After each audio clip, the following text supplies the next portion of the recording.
बाबू पढ़ना है हम लोग को आज वर्ण विचार। क्या पढ़ना है? वर्ण विचार। और ये वर्ण विचार एक ऐसा विचार है जो इंसान को या मनुष्य को या किसी भी व्यक्ति को बोलने की क्या करता है? कला सिखाता है। क्या सिखाता है? बोलने की कला। और हिंदी का सबसे कोई बेस्ट पॉइंट है तो वह आपका क्या है? वर्ण विचार है। क्या है बाबू? वर्ण विचार। आपके पास वर्ण का विचार नहीं रहेगा, वर्ण का ज्ञान नहीं रहेगा तो आप किसी प्रकार के शब्द नहीं बोल पाएंगे। अगर हमारे पास वर्णों का सही तालमेल नहीं होता तो हम बोलते नहीं बोलते। ज्ञान ही नहीं होगा तो बोलेंगे कहाँ से हम? तो आइए हम लोग बात करने वाले हैं वर्ण विचार पे। किस पे बात करने वाले हैं? वर्ण विचार का सबसे पहला पॉइंट है हम लोग का वर्ण। क्या है बाबू? वर्ण। तो जो वर्ण है ना, तो वर्ण प्रत्येक शब्द का क्या है? उच्चारण करते समय, प्रत्येक शब्द का उच्चारण करते समय मुख से कुछ ध्वनियाँ निकलती हैं। हमारे मुख से क्या निकलती है? कुछ ध्वनियाँ निकलती है। जो हम बोल रहे हैं क्या है? ध्वनि है। क्या है बाबू? ध्वनि है। और जब ये ध्वनियाँ निम्नलिखित रूप क्या कर लेती है? धारण कर लेती है। ध्वनि अलग अलग प्रकार के रूप क्या कर लेती है?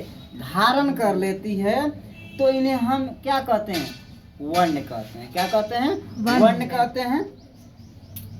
और वर्णों को मिलाकर क्या बनाया जाता है? शब्द बनाया जाता है। क्या बनाया जाता है बाबू? शब्द बनाया जाता है। और शब्द को मिलाकर क्या बनाया जाता है? वाक्य बनाया जाता है। क्या बनाया जाता है? वाक्य। इसलिए हिंदी में सबसे जो फेमस पॉइंट है, हम लोग का आधार है, वो क्या है? वर्ण है। क्या है बाबू? वर्ण प्रत्येक शब्दों के उच्चारण करते समय जो मुख से आवाज या ध्वनियाँ निकलती है, वही ध्वनियाँ एक अलग की लिखित रूप क्या कर लेती है? धारण कर लेती है, जिसे हम लोग क्या कहते हैं? वर्ण कहते हैं। क्या कहते हैं? वर्ण कहते हैं। और वर्णों को मिलाकर क्या बन जाता है? अक्षर बनाया जाता है। क्या बन जाता है? अक्षर। और अक्षर को मिलाकर क्या बन जाता है? वाक्य बनाया जाता है। बताइए, अगर हमारे पास वर्ण का ज्ञान नहीं होता तो क्या हम वाक्य बना पाते? नहीं ना बना पाते। इसीलिए हमारे लाइफ में सबसे पहला जरूरी चीज है बोलने के लिए या लिखने के लिए, तो वह क्या है? वर्ण है। क्या है बाबू? वर्ण है। तो परिभाषा से बात करते हैं। किससे बात करते हैं? परिभाषा से। वह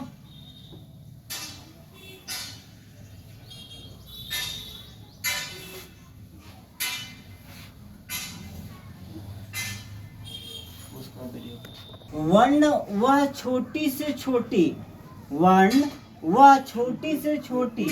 ध्वनि जिसके और टुकड़े या खंड नहीं हो सकते हैं, वही क्या कहलाते हैं?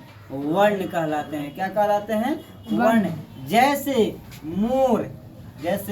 मोर या सागर। तो देखो, मोर म प्लस ओ प्लस र प्लस अ, म प्लस ओ आ रहा है। ये भी तो ध्वनि है और ये भी ध्वनि है। अब ये भी आपका क्या? एक ध्वनि है ना, र। और र पढ़ने पर लास्ट में ओ आ रहा है। तो मोर कितने ध्वनि हो रहे हैं? 4 ध्वनि। कितने ध्वनि है? 4 ध्वनियों के मिलने से क्या बना है?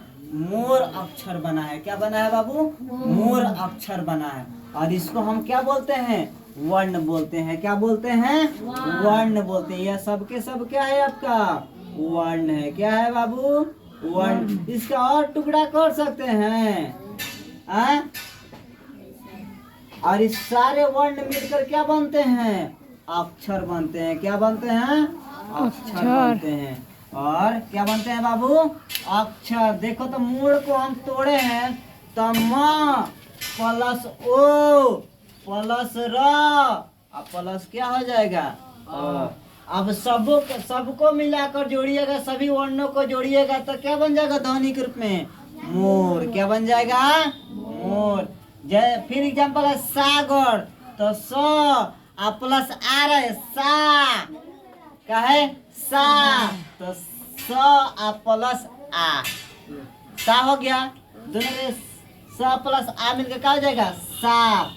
ग आप प्लस लास्ट में अ आ रहा है, सा ग ओ आ रहा है उच्चारण में, तो अ र आ रहा है, तो ये क्या हो जाएगा अ हो जाएगा। अब इससे छोटा हो टुकड़ा हो सकता है इसका, हो सकता है नहीं हो सकता है। तो इन वर्णों के मिलने से क्या बनता है हमारा, इन ध्वनियों के मिलने से हमारा क्या बन जाता है, अक्षर बन जाता है। क्या बन जाता है बाबू, अक्षर बन जाता है। क्या बन जाता है, अक्षर। क्या बन जाता है, अक्षर। और अक्षर का टुकड़ा हो सकता है लेकिन वर्ण का टुकड़ा नहीं हो सकता है। किसी भी परिस्थिति में वर्ण का टुकड़ा नहीं हो सकता है। अब देखो वर्णों को मिलाकर क्या बनाया जाता है, वर्णमाला बनाया जाता है। क्या बनाया जाता है बाबू, वर्णमाला बनाया जाता है। क्या बनाया जाता है, वर्णमाला। क्या बनाया जाता है, वर्णमाला। क्या बन जाता है, वर्णमाला। तो वर्णों वर्णमाला देखो बाबू, वर्णमाला को इंग्लिश हम लोग क्या बोलते हैं, अल्फाबेट बोलते हैं। क्या बोलते हैं, अल्फाबेट। तो अल्फाबेट देखो किसको बोलते हैं, वर्णमाला। वर्णों का व्यवस्थित समूह को क्या कहते हैं, वर्णमाला। यानी वर्ण को एक अच्छा तरीका से सजा देना ही क्या कहलाता है, वर्णमाला कहलाता है। क्या कहलाता है, वर्णमाला। देख ये सारे अक्षरों, ये सारे वर्णों को सजाया गया, वही क्या हो गया, वर्णमाला हुआ। क्या हुआ, वर्णमाला। आया बात समझ में। इसको क्या बोलते हैं, वर्णों के व्यवस्थित समूह को क्या कहते हैं, वर्णमाला कहते हैं। क्लियर। अब देखिए जो हमारा वर्ण होता है, वर्ण दो प्रकार के होता है बाबू। कितने प्रकार का होता है, दो प्रकार के होता है। एक होता है आपका स्वर वर्ण। क्या होता है, स्वर वर्ण। और दूसरा क्या होता है, व्यंजन वर्ण। क्या होता है, व्यंजन वर्ण। अब स्वर वर्ण आपका कितने प्रकार के होते हैं, तीन प्रकार के होते हैं। कितने प्रकार के होते हैं बाबू, तीन प्रकार के। स्वर वर्ण कितने प्रकार के होते हैं, तीन प्रकार के। पहला हर्ष वर्ण। क्या है बाबू, हर्ष वर्ण। दूसरा क्या है, दीर्घ स्वर्ण। क्या है, दीर्घ स्वर। और तीसरा क्या है, प्लुप्त। क्या है, प्लुप्त। क्लियर। यहाँ तक दिक्कत है न है। और आपका व्यंजन वर्ण भी कितने प्रकार के होते हैं, तीन प्रकार के होते हैं। कितने प्रकार के होते हैं, तीन प्रकार के। स्वर वर्ण भी तीन प्रकार के और व्यंजन वर्ण भी तीन प्रकार के। ठीक है ना। पहला प्रकार है स्पर्श। क्या है बाबू, स्पर्श व्यंजन।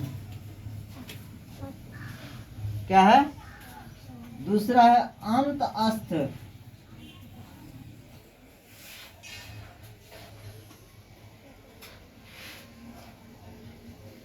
और तीसरा क्या है, उष्म।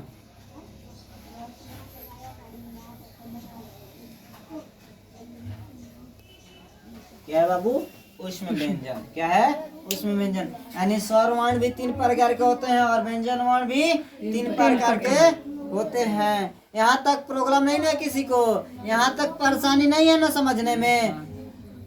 आगे चला जाए तो ज़्यादा से ज़्यादा लाइक करें, कमेंट करें और शेयर करें। और दोस्त फेसबुक पर देख रहे हैं तब पेज को फॉलो करें, यूट्यूब पर देख रहे हैं तो चैनल को सब्सक्राइब करें, ताकि और इससे अच्छा वीडियो हम लोग बनाने की प्रयास करें।